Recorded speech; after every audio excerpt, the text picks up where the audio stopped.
اگر توجه بکنیم به روزه، زمان این روزه رو خداوند وسیع قرار داده، از طلوع فجر تا غروب، خیلی وسیع و ممتد. بعد زمان دوم این عبادت رو دوباره 1 ماه قرار داده، رمضان. و زمان سومش را طول عمرت قرار داده. تو هر وقتی میتونید روزه رو داشته باشید، بجز در روزهای مشخص مثل روز عید.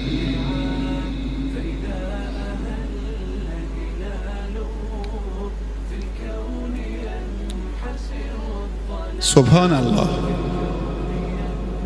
روزه خاصیتی داره که قبلا هم گفتم، از صبح تا غروب حتی اگر خواب باشید بازم ثوابت منقطع نمیشه.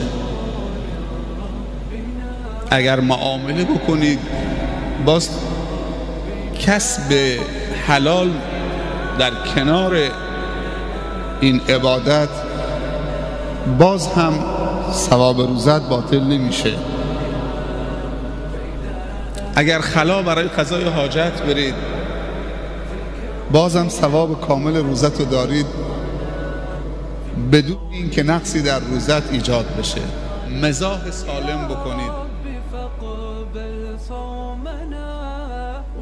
تا چه برسه که در این ماه به عبادت بپردازید. خداوند هم شب ماه مبارک رمضان رو با برکت ساخته و هم روزشو. 2 چیز به درگاه خداوند شفاعت میکنن برای این انسان روزدار در طول ماه مبارک رمضان. یکی خود روزه میگه ای رب، من طعام و شراب را منع کردم برای این بنده تو و مطیع من شد. خدایا مرا شفاعت بده در این بنده خودت.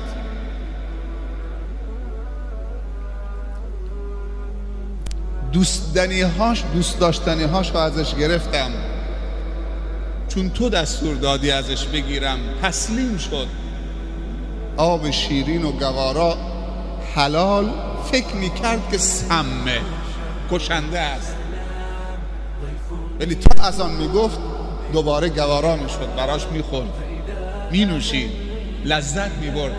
اما با فاصله 1 ثانیه اگر اشتباهی این آب به حلقومش روانه کرده بود،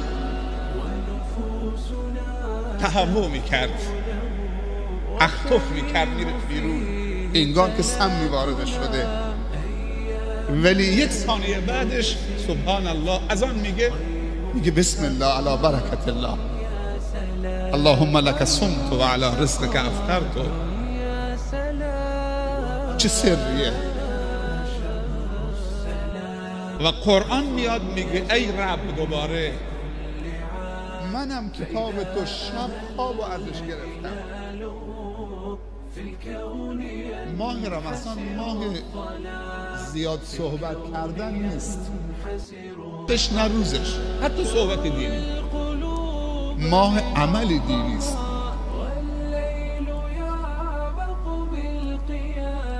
ماه تغییر رفتار هاست، نگرش هاست، باور هاست، نیت هاست، عاطفه هاست. عاطفه کاذب هم داریم، نزدیکی هاست، دوستی هاست. چه زیبا میگه. هر دوتا میگن ای رب. روزه میگه ای رب منعته الطعام و الشراب، قرآن میگه ای رب منعته النوم. هم انسان نوشیدنی دوست داره و هم خوردنی دوست داره و هم خواب دوست داره. قرآن میگه ای رب من کتاب تو هم کلام تو هم. همونطور که روزی میگه ای رب تو منو به عنوان یک دوست برای بنده مسلمانت فرستادی که کمکش بکنم در روز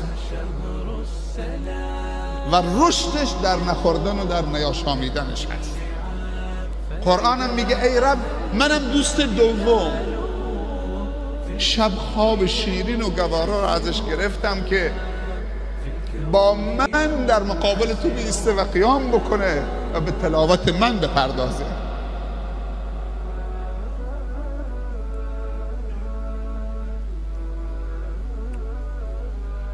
منو شفاعت بده داخلی، به من اجازه بده تا شفاعتش بکنم. این بندی است که کلام تو را دوست داشته، از شنیدنش خسته نمی شده.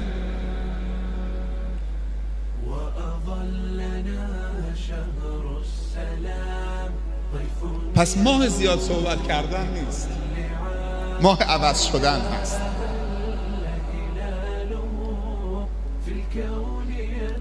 باید تأملاتی در قرآن داشته باشیم، همینطوری که قبل از ما داشتن تأملات. حضرت عبدالله ابن مسعود رضی الله عنه می‌فرمایند 10 آیه از قرآن تجاوز نمی‌کردیم، 10 آیه، تا اینکه تلاوتش، تا اینکه احکامش، تا اینکه حلال و حرامش، تا اینکه اعتقاداتش، تا اینکه پیامهاش، تا اینکه بله و نهش، کجا میگه بله کجا میگه نه، و میدونستیم که کجا نازل شده، به چه خاطر نازل شده، ناسخ هست یا منسوخه، مکی هست یا مدنی است، آیات اعتقادی است یا آیات احکامه. بعد که کامل میکردیم تو خودمون 10 تا دیگه تحویل میگرفتیم و میگه یکی از ما اول ایمان به او داده میشد، بعد قرآن بهش داده میشد و من میترسم که یک روزی بر امت محمد صلی الله علیه وسلم وارد بشه که اول حافظ قرآن بشه، بعد حالا اگه که شد دیگه مؤمن بشه، اگه نشدم قرآن فقط برای ارتزاق. همونطور که تو تلویزیون هم مشاهده میکنیم که تکلف میکنن، خودشونو به 1000 رنگ در میارن، تعداد هم نشستن دارن کف میزنن.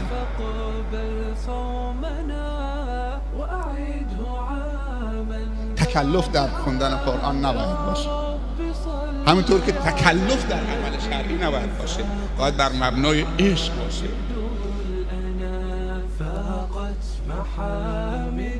قرآن با رمضان خداوند مطرح کرده با هم از هم جدا نمیشن. اگر مسلمانی در رمضان کم قرآن بخونه این قدر رمضانشو ندونسته. شهر رمضان الذي انزل فيه القرآن هدى للناس و بینات من الهدى والفرقان. این قرآن بوده که روزه آورده برای تو. اگر روزه یک کماله، نماز یک کماله، علم یک کماله، زکات یک کماله، حج یک کماله، عمره یک کماله، اخلاق یک کماله، قرآن مجموعه کمالاته.